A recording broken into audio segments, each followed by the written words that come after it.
കഞ്ചാവ് പിടികൂടി അത് മാത്രമേ വാർത്തയിൽ കാണാൻ പറ്റുന്നുള്ളൂ. പക്ഷേ നിസ്സാരവൽക്കരിക്കാൻ കുഞ്ഞുമക്കളെ മാത്രം അത് കേസെടുക്കുന്നു. ഉന്നതന്മാരെ വമ്പന്മാരുടെ പേരിന് അവർ നിവർന്ന് ജാമ്യത്തിൽ പുറത്തിറങ്ങി നടക്കുന്നു. അവരുടെ പേരെ കേസുമില്ല. ഇതിൻ്റെ വേരിറക്കാൻ ഇതിൻ്റെ അടിസ്ഥാനം എവിടെയെന്ന് നോക്കിയാൽ അടിസ്ഥാനം നീക്കിക്കളയാനായിട്ട് ആർക്കെങ്കിലും സാധിക്കുന്നുണ്ടോ?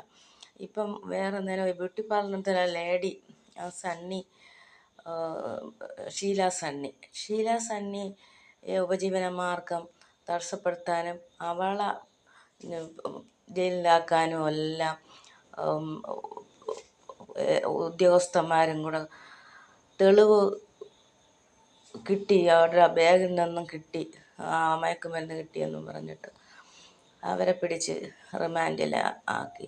ഇതിൻ്റെ എല്ലാം ആവശ്യകത ഇതെല്ലാം ചെയ്യേണ്ടത് ബാഗിൽ നിന്ന് കിട്ടി, ഇതെവിടെ നിന്നാണ് കൊണ്ടുവച്ചത്, ഇതെല്ലാം നമ്മൾ പോലീസ് നായയെ കൊണ്ട് നമ്മൾ അത് മണത്തറിഞ്ഞ് ഫിംഗർ പ്രിൻ്റ് വരെ എടുത്ത് വേണം ഈ ഇവരെയൊക്കെ ജയിലിൽ റിമാൻഡ് ചെയ്യാൻ. ആ സ്ത്രീ അങ്ങനെ ബാഗിൽ കൊണ്ടുവച്ചിട്ടില്ല. അവരെ പിടിപ്പിക്കാൻ വേണ്ടി വേറെ ആരോ ചെയ്ത് അവരെ റിമാൻഡിലാക്കി. അവർക്ക് അതിനുള്ള നഷ്ടപരിഹാരവും കൊടുത്ത് അവരെ മാനനഷ്ടം വരെ കൊടുക്കേണ്ടതും ഈ പിടിച്ചുകൊണ്ട് പോയ ഉദ്യോഗസ്ഥരുടെ പേരിന് വരെ കേസ് ഫയൽ ചെയ്യാനുള്ളതാണ്. ആരുടെ നിർദ്ദേശപ്രകാരമാണ് പിടിച്ചുകൊണ്ട് പോയത്, ഇതെല്ലാം വെളിപ്പെട്ട് വരണം. അല്ലാതെ ഈ നിസ്സാരവൽക്കരിക്കുന്ന 1 ഗ്രാമും 5 ഗ്രാമും കൊണ്ടുപോകുന്നവരും 100 ഗ്രാമും കിലോ കണക്കിന് കൊണ്ടുപോകുന്നവരും തമ്മിൽ താരതമ്യപ്പെടുത്തിയിട്ട് യാതൊരു കാര്യങ്ങളുമില്ല.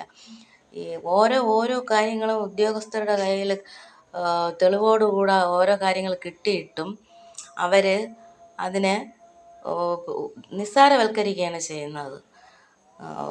ഉന്നതന്മാരും വമ്പന്മാരും ചെയ്യുന്ന കാര്യങ്ങളും ദൃക്സാക്ഷിയും തെളിവും ഉണ്ടായിട്ടും അവർ കൈമലർത്തുകയാണ്. അങ്ങനെ ഒരു ഇത് അവർ തേച്ച് മാച്ച് കളഞ്ഞാണ് ഈ ലോകത്ത് നടക്കുന്നത്. ഇതെല്ലാം ഒരൊറ്റ കാര്യത്തിൽ മേലാണ് ഈ വമ്പന്മാരുടെ റെക്കമെൻഡേഷനും അവരുടെ പൊളിറ്റിക്സും. അവർ ഏത് പൊളിറ്റിക്സിലാണോ വർക്ക് ചെയ്യണത് ആ പൊളിറ്റിക്സിനുള്ള റെക്കമെൻഡും കൈക്കൂലികൾ വാങ്ങിയും ഒക്കെയാണ് ഈ വമ്പന്മാർ ഈ ലഹരി മാഫിയ മയക്കുമരുന്നിൽ നിന്നും അവർ പുറത്തിറങ്ങുന്നത്. പക്ഷേ നിസ്സാരവൽക്കരിക്കാൻ കൊച്ചുമക്കളെയും യുവതലമുറയെയും പ്രലോഭിപ്പിച്ച് അവരെ മയക്കുമരുന്നിലേക്ക് കൊണ്ടുവരുന്നത് വമ്പന്മാരാണ്. അത് നിയമ നടപടി കർശനമായി തന്നെ അത് നേരിടണം.